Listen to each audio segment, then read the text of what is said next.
চেনেলত তোমালোকক দশমমান শ্ৰেণীৰ সাধাৰণ গণিতৰ যিটো সমান্তৰ প্ৰগতি বুলি কোৱা চেপ্টাৰ আছে, সেই চেপ্টাৰৰ অংকবোৰ কৰিম।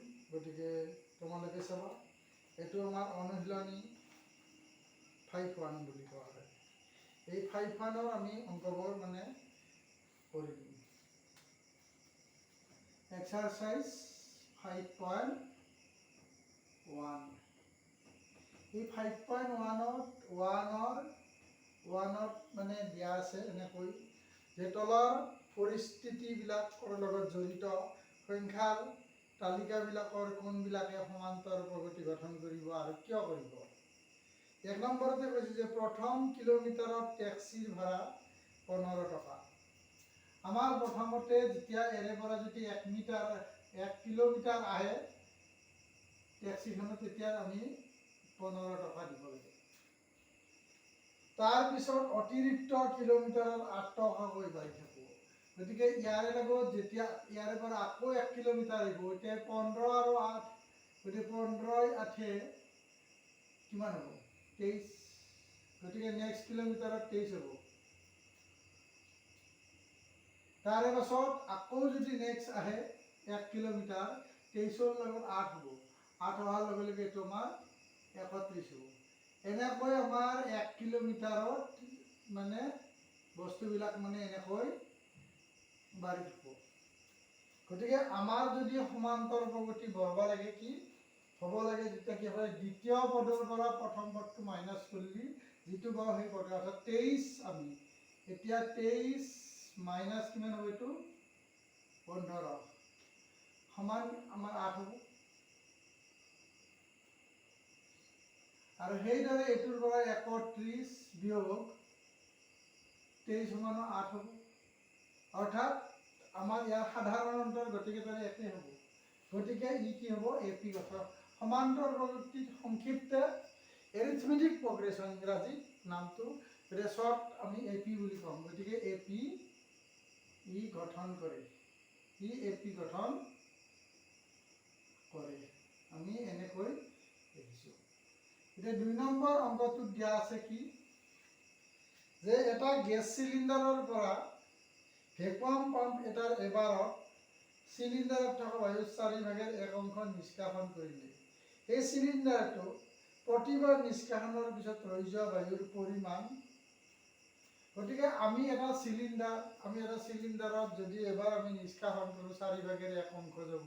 তাৰপিছত আকৌ সেই 4/1 অংশৰ যি 3 অংশ থাকিব, সেই 3 অংশৰ পৰা আৰু 1 অংশ যাব। গতিকে এনেকৈ মাইনাছ কৰিলে তাৰ আয়তনটো একে নহ'ব। অৰ্থাৎ যদি আয়তনে ওচৰতে আমি ইয়াক ক'ব পাৰোঁ ই এপি গঠন নকৰে, এপি গঠন নকৰে। আৰু এইটো এতিয়া নাম্বাৰ 3 আছে যে এটা কুঁৱা খান্দোতে প্ৰথম মিটাৰত 150 টকা খৰচ হয়। 1 মিটাৰত 150 টকা এটা কুঁৱা খান্দোতে খৰচ হয়। তাৰপিছত প্ৰতি মিটাৰত 50 টকাকৈ লাগিলে প্ৰতি মিটাৰত খন্দাৰ পিছত কুঁৱাৰ খন্দাৰ খৰচ। ইয়াৰ পিছততো 50 টকা বাঢ়ি যাব, তাৰমানে 150 যোগ 50 সমান কিমান হ'ব, এইটো 200 টকা। তাৰপিছততো হ'ব 250 টকা। এনেকৈ 50 বাঢ়িলে 300 টকা হ'ব। গতিকে 200ৰ পৰা 150 গ'লে 50, ইয়াৰে 250ৰ পৰা 200 গ'লে 50, এটা সাধাৰণ অন্তৰ 50 হ'ব। গতিকে ই এপি গঠন কৰে, এপি গঠন কৰে। এতিয়া আমাৰ 4 নম্বৰত কৈছে অৰ্থাৎ 10,000 টকাৰ 8% মিশ্ৰ সুতৰ হাৰত জমা কৰিলে একাউণ্ট প্ৰতি বছৰে ল'ব লগা ধনৰ পৰিমাণ। আমাৰ 100 টকাত 1 বছৰৰ সুদ যদি 8 টকা হয়, গতিকে আমাৰ 10,000 টকাত কিমান হ'ব, 80 টকা হ'ব। কিন্তু নেক্সট বছৰত আমাৰ 10,000ত আকৌ 80 টকা হ'ব। আৰু এই 80 টকাৰ সুদটোত এটা এক্সট্ৰা আৰু আমি পাই যাম। গতিকে আমাৰ সুতৰ পৰিমাণটো একেই নহ'ব। তাৰপিছত আকৌ সেইটো পাম। গতিকে এই বস্তুটো একেই নহয়। গতিকে ই এপি গঠন নকৰে, এপি গঠন নকৰে বুলি এনেকৈ লিখিলেই হয়। অৰ্থাৎ আমাৰ 5.1 অনুশীলনী এইকেইটা অংক ঠিক এনেকুৱা ধৰণে আমি কৰিলে হ'ব যে ই এপি গঠন কৰিব নে নকৰে। এতিয়া ইয়াৰ পিছত আমাৰ আছে কি, যদি প্ৰথম অৰ্থাৎ এপিৰ প্ৰথম পদটোক এ বুলি কোৱা হয়, প্ৰথম পদ এ আৰু সাধাৰণ অন্তৰ ডি হ'লে তলত দিয়া ধৰণত এপিৰ প্ৰথমকৈ 4টাকৈ পদ আমি উলিয়াব লাগিব। 2 ৰেক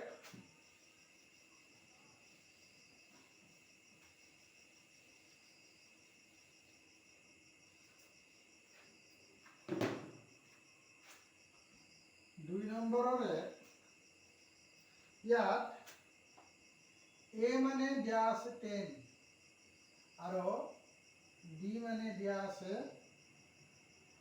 10। আমাক কি কৈছে, এপিটোৰ প্ৰথম 4টা পদ উলিয়াব লাগে। যে প্ৰথম 4টা পদ উলিয়াব লাগে এনেকুৱা হ'ব, প্ৰথম পদ হ'ব 10, তাৰপিছত দ্বিতীয় পদ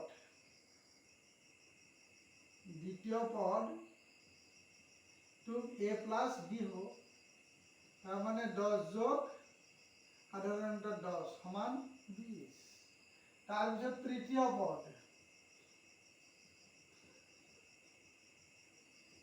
পদটো হ'ব এ প্লাছ টুৱাইচ বি, তাৰমানে 10 যোগ 2 পূৰণ 10 তাৰমানে 20 অৰ্থাৎ 30। তাৰপিছত চতুৰ্থ পদ, এইটো চতুৰ্থ পদ হ'ব এ প্লাছ 3d, 3dটো হ'ব এইটো আমি এ ইকুৱেল বুলি লিখি দিম যে, এইটো 3d হ'লে 10 প্লাছ 3 ইনটু 10, 3 10 গুণ 30 আছে 40। আমাৰ এই এপিৰ 4টা পদ এনেকৈ ওলালে। তাৰপিছত 2 নম্বৰটোত এ কি দিয়া আছে, বি কি দিয়া আছে উলিয়াব চাব লাগিব। এ মানে দিয়া আছে -2 আৰু বি মানে 0 আৰু ডি মানে দিয়া আছে কিমান 0। তেতিয়াহ'লে আমি প্ৰথম পদ উলিয়াম। প্ৰথম পদ a ইকুয়াল -2, দ্বিতীয় পদ a প্লাছ d সমান -2 প্লাছ 0 সমান -2। তাৰপিছত আহিল তৃতীয় পদ মানে আগেৰ দৰে a plus twice d equal -2 plus 2 into 0 সমান -2। তাৰপিছত চতুৰ্থ পদ এনেকুৱা, চতুৰ্থ পদ a plus 3d equal -2 plus কি হ'ব এইটো টুৱাইচ d, আচলতে টুৱাইচ d হ'লে এইটো আচলতে -2 ইনটু 0 -2 ইনটু আৰু টুৱাইচ d নহয়, -2 নহয়, এইটো প্লাছ হ'ব, টুৱাইচ d 2 ইনটু 0 সমান -2। গতিকে ইয়াত এপিৰ আটাইকেইটা পদে -2 ওলালে। ইয়াৰ পিছত আমি 3 নম্বৰ অংকটো a equal 4 b equal -3। 3 নম্বৰটোত a equal 4 b equal -3, এইটো 3 নম্বৰ অংক। এইবাৰ আমি আগৰখিনি মুছি দিছোঁ তোমালোকক, আৰু এইখিনি আমি নতুনকৈ বনাই দিম। এইখিনি আমি লিখিবই লাগিব, যিখন একেই পদ উলিয়াব লাগিব। a equal 4 b equal -3। ইয়াত প্ৰথম পদ 4 হ'ব, দ্বিতীয় পদ 4 যোগে বিয়োগে বিয়োগ 3 সমান 1 হ'ব।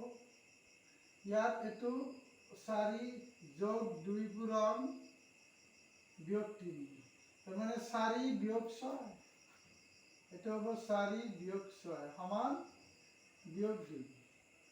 এইটো হ'ব 4 যোগ 2 3 পূৰণ বিয়োগ 3, তাৰ মানে 4 বিয়োগ 9 সমান বিয়োগ 5। এইকেইটা হৈছে 3 নম্বৰ। এতিয়া আমি 4 নম্বৰ কৰিম।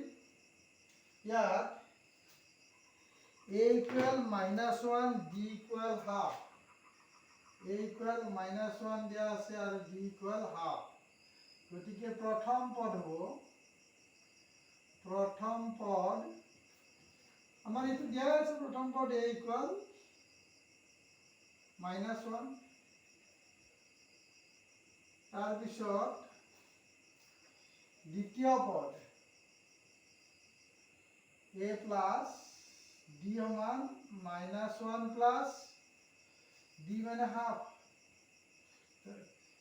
তাৰমানে -1 ৰ পৰা প্লাছ হাফ গেলি এইটো কি হ'ব, -হাফ। তৃতীয় পদ a plus 2d equal -1 plus 2 into -half. এই 2 কাটা গেলি -1, গতিকে এইটো হ'ব -2, এইটো -1, এইটো -1 সমান -2। তাৰপিছত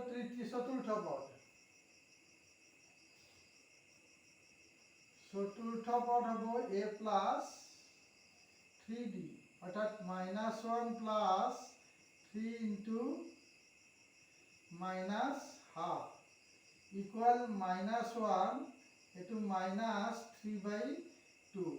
লসাগু যদি 2 হয়, এইটো -2 -3 ইকুৱেল -5/2, এই 4টা পদ। তাৰপিছত আমি 4 নম্বৰটো কৰিলোঁ। 5 নম্বৰত আহিছোঁ। 5 নম্বৰতো আমাৰ এইটো 5 নম্বৰ কৰিছোঁ। 5 নম্বৰটোত আছে a সমান -1.25, -1.25। তাৰপিছত d সমান -0.25, -0.25, এইটো মাইনাছ। গতিকে আমি বাকী পদকেইটা উলিয়াব লাগিব।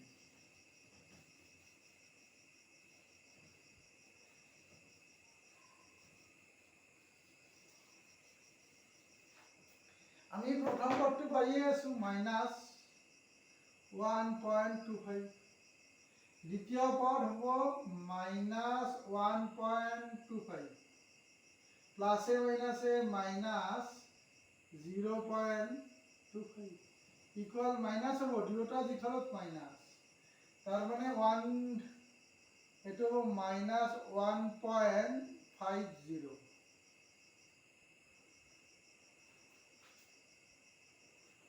এইটো হলো আমাৰ দ্বিতীয় পদ। তৃতীয় পদ হ'ব -1.25, প্লাছে মাইনাছে মাইনাছ হ'ব, এইটো টুৱাইচ d, তাৰমানে ইয়াক যদি 2 দি পূৰণ কৰা পৰে, এইটো হ'ব 0.50 ইকুৱেল -1. এইটো 0, এইটো 5 আৰু 7, 1.75। তাৰপিছত এইটো -1.25 -3 দি হ'লে এইটো 0.75 সমান -2। এইকেইটা হৈছে আমাৰ এইটো 5 নম্বৰ।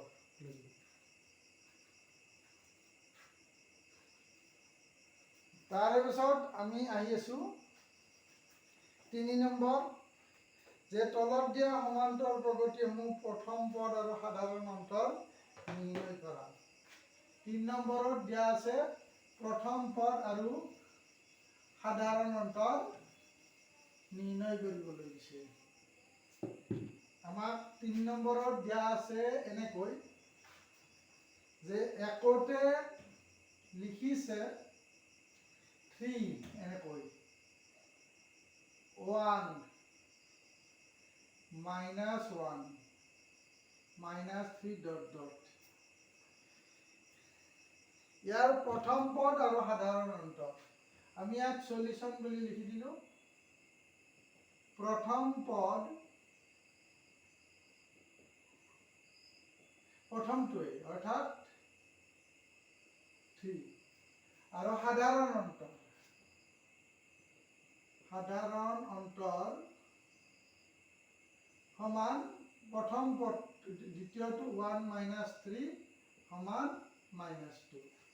এনেকৈ আমি প্ৰতিটোৰে উলিয়াই যাম।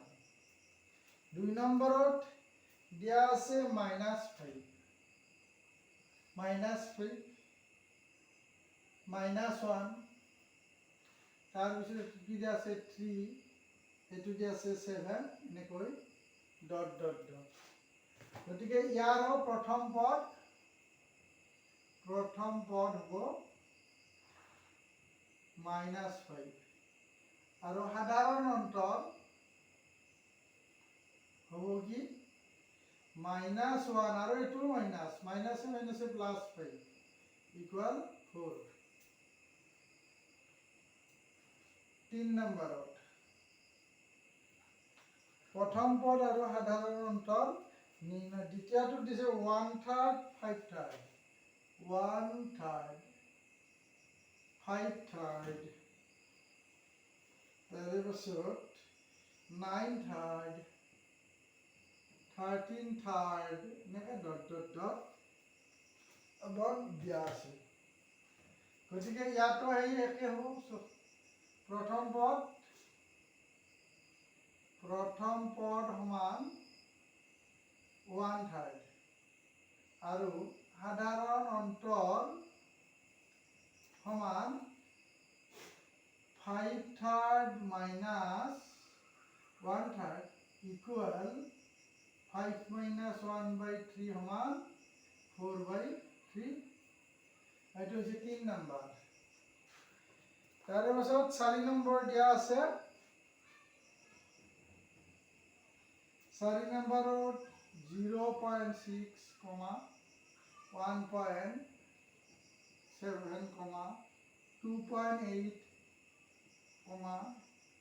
3.9, ডট ডট। গতিকে ইয়াত প্ৰথম পদ হ'ব প্ৰথমটোৱে সমান 0.6 আৰু সাধাৰণ অন্তৰ উলিয়া নিয়মটো হ'ল দ্বিতীয় পদটো 1.7 - 0.6 বিয়োগ কৰিলে 7ৰ পৰা 6 গেলি 1.1 এনসাৰ। এতিয়া তোমালোকক আমি তিনিলৈ এই কথাখিনি শিকাই দিলোঁ। ইয়াৰ পিছত তোমালোকৰ এই মোৰ চেনেলটো কেনেকুৱা লাগে জনাবা আৰু ছাবস্ক্ৰাইব কৰিবলৈ নাপাহৰিবা। পাৰিলে তোমাৰ লগৰবিলাকো যাতে ভিডিঅ'বোৰ পাই থাকে তাৰ কাৰণে শ্বেয়াৰ কৰি দিবা।